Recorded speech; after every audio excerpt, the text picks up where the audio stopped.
Saat ini, BrahMos merupakan rudal jelajah supersonik tercepat dan satu-satunya di planet ini. Selama perjalanannya, ia memecahkan hambatan suara dengan melakukan perjalanan 3 kali lebih cepat daripada gelombang suara dan tidak ada sistem senjata yang diketahui bisa mencegatnya karena kecepatan tingginya. Pada tahap pertama, pendorong padat atau solid booster menggerakkan rudal dan pada tahap kedua menampilkan mesin ramjet. Kita akan mempelajari lebih lanjut tentang mesin menarik tersebut dalam video ini. Untuk memahami teknologi ramjet, pertama-tama kita perlu memahami konsep gelombang kejut. Semua orang familiar dengan riak-riak yang tercipta di dalam air ketika sebuah benda dilemparkan ke dalamnya. Riak-riak ini bergerak secara seragam, bukan? Sekarang, lihat skenario menarik ini. Misalkan seorang anak laki-laki sedang menarik bola tenis ke arahnya. Pergerakan sumber menghasilkan riak yang tidak konsentris. Bukankah itu menarik? Efek yang sama bisa terjadi dengan gelombang suara selama pergerakan pesawat. Di sini, gelombang suara menggantikan riak air dan pesawat terbang menggantikan bola tenis. Dalam skenario ini, riak suara jelas akan bergerak dengan kecepatan suara. Tapi inilah permainan asah otak untuk Anda. Apa yang akan terjadi jika pesawat bergerak dengan kecepatan suara? Jelas, gelombang suara tidak akan bisa bergerak maju, jadi jika Anda bergerak bersama pesawat, gelombang suara akan terlihat seperti tertahan di bagian depan, membentuk hambatan suara. Selama Perang Dunia II, hambatan suara dianggap sebagai dinding yang tidak terlihat karena pesawat mengalami hambatan yang tinggi. Namun, bagaimana jika pesawat bergerak lebih cepat dari gelombang suara? Gelombang yang terkonsentrasi di bagian depan pesawat tiba-tiba akan membentuk pola riak terdistribusi, seperti yang ditunjukkan. Pesawat perlu menerapkan lebih banyak daya dorong selama transisi ini. Pola terdistribusi ini berbentuk kerucut. Hal yang menarik adalah bahwa volume yang sangat sempit dengan ketebalan 200 nanometer dan suhu serta tekanan tinggi terbentuk pada bentuk kerucut ini.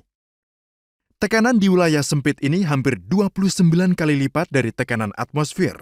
Region ini dikenal sebagai gelombang kejut. Mengapa gelombang kejut terbentuk ketika pesawat bergerak dengan kecepatan lebih besar dari kecepatan suara?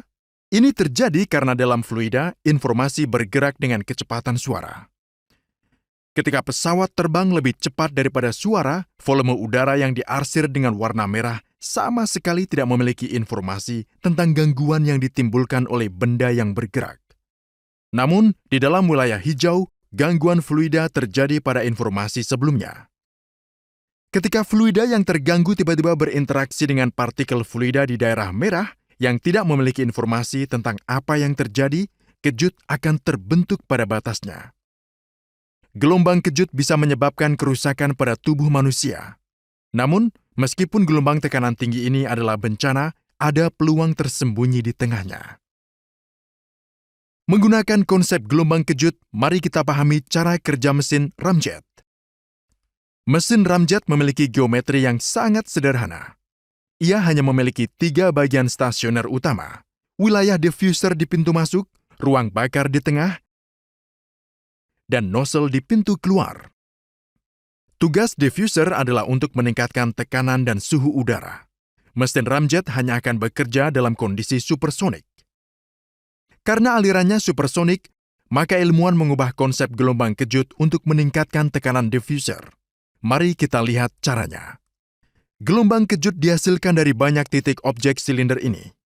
Ingat, dalam gelombang kejut, tekanan dan suhu tinggi hanya ada di wilayah yang sempit. Namun, ketika banyak gelombang kejut bersatu bersama-sama, sesuatu yang menarik terjadi. Anda bisa melihatnya di inlet daerah berbentuk kerucut akan terbentuk tanpa efek gelombang kejut sama sekali. Ini akan menjadi daerah bertekanan rendah. Juga jelas bahwa dinding kerucut tekanan tinggi akan terbentuk di wilayah inlet. Bagaimana dengan volume yang tersisa? Untuk memahami kondisi volume yang tersisa, mari kita ambil penampang kerucut dengan panjang yang berbeda. Anda bisa lihat bentuk seperti bunga. Jika Anda menambah jumlah kerucut, bunga ini akan memenuhi seluruh area. Ingat, jumlah kerucut kejut yang dihasilkan dari tepi lingkaran tidak terbatas. Pengisian area ini berlaku untuk setiap panjang, yang berarti setelah kerucut kosong di awal, volume tebal udara bertekanan dan suhu tinggi terbentuk di dalam silinder. Singkatnya, ia membentuk aksi kompresi otomatis dengan bantuan gelombang kejut. Ini merupakan efek RAM. Udara bertekanan tinggi dan bersuhu tinggi ini bisa menciptakan pembakaran yang efektif di ruang bakar. Hidrogen umumnya digunakan sebagai bahan bakar untuk mesin ramjet. Selanjutnya, ruang bakar meningkatkan suhu gas dan juga kecepatan fluida. Menurut hukum ketiga Newton, semakin besar kecepatan exhaust jet, semakin besar daya dorong roket. Untuk meningkatkan kecepatan jet lebih lanjut, ditambahkan pula nozzle convergent-divergent di pintu keluar. Meskipun pengaturan diffuser sederhana ini mencapai peningkatan tekanan yang sangat tinggi, jika tekanan pembakaran melebihi batas, maka bagian kejut depan akan meledak, mengakibatkan udara yang terkompresi meluber keluar di sekitar bagian depan tabung. Luberan ini membatasi kecepatan ramjet hingga 1,2 Mach. Para ilmuwan tidak berhenti di sini.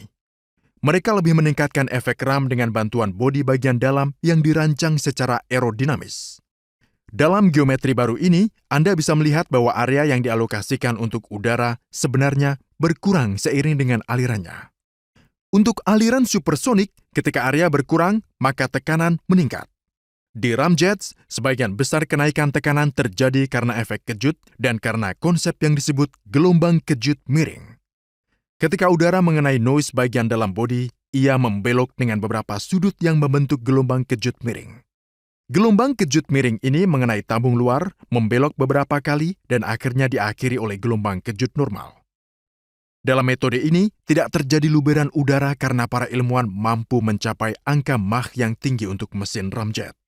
Sekarang, mari kita pelajari lebih jauh tentang desain ruang bakar mesin ramjet. Kecepatan aliran udara melalui ramjet sangat tinggi, sehingga percampuran bahan bakar selesai dalam 2 hingga 5 milidetik. Untuk pencampuran bahan bakar yang sempurna, digunakanlah penahan api udara yang membantu menjaga pembakaran terus-menerus. Ia juga menghentikan nyala api agar tidak padam dengan melindunginya. Ramjet paling efisien dalam rentang kecepatan Mach 3 hingga Mach 6. Saat bergerak dengan kecepatan rendah, daya dorong tidak cukup untuk mengatasi hambatan. Akibatnya, mesin ramjet yang berdiri sendiri tidak layak fungsi. Dibutuhkan booster yang solid untuk mendorong rudal menuju kecepatan supersonik. Ramjet tidak memiliki bagian yang bergerak, tidak seperti mesin jet. Semoga Anda menikmati teknologi luar biasa dari mesin ramjet ini. Sebelum Anda beralih, jangan lupa untuk menjadi anggota tim Lessix. Terima kasih. Sampai jumpa lain waktu.